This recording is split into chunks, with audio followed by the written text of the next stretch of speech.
A little bit of breaking news, actually. The New York Times just posted on their website a bit of a bombshell that's going to be in tomorrow's paper. It says that Dick Cheney demanded to send our military, the Army, into Buffalo, New York to arrest people in 2002.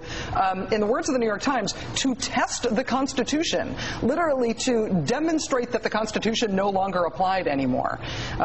Politically, my assessment instant is that it looks to me like this is loyal Bushies returning fire against Cheney for him attacking Bush yesterday about Scooter Libby. Remains to be seen, though. This one's going to be a big deal this weekend. Sounds like it, yeah. Indeed. Thanks, Kent. Thank you for watching tonight. We'll see you again Monday. New details this morning on a group of terror suspects who were arrested near Buffalo, New York back in 2002.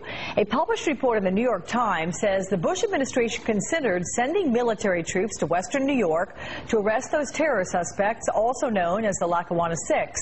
Joining us now, MSNBC military analyst, retired U.S. Army Colonel Jack Jacobs.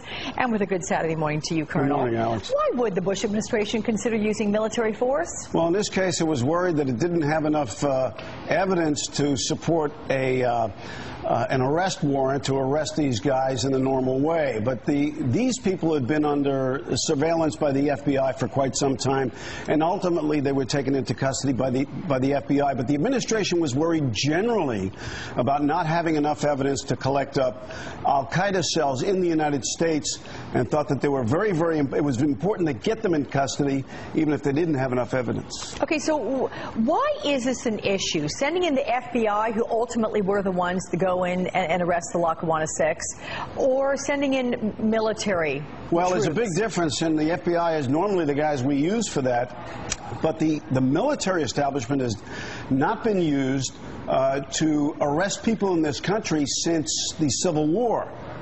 And there's a law against doing that, against using the military to enforce state laws called the Posse Comitatus Act that was enacted after the Civil War. And there are others who will argue that using the military to enforce laws is a violation of the Fourth Amendment to the Constitution against illegal searches and seizures. You can't have people barging in on people without an arrest warrant, and that's why it was and still is a big issue. Okay, so had military force been authorized, I mean, that would not have been a good idea. I don't think so. The military is a blunt instrument.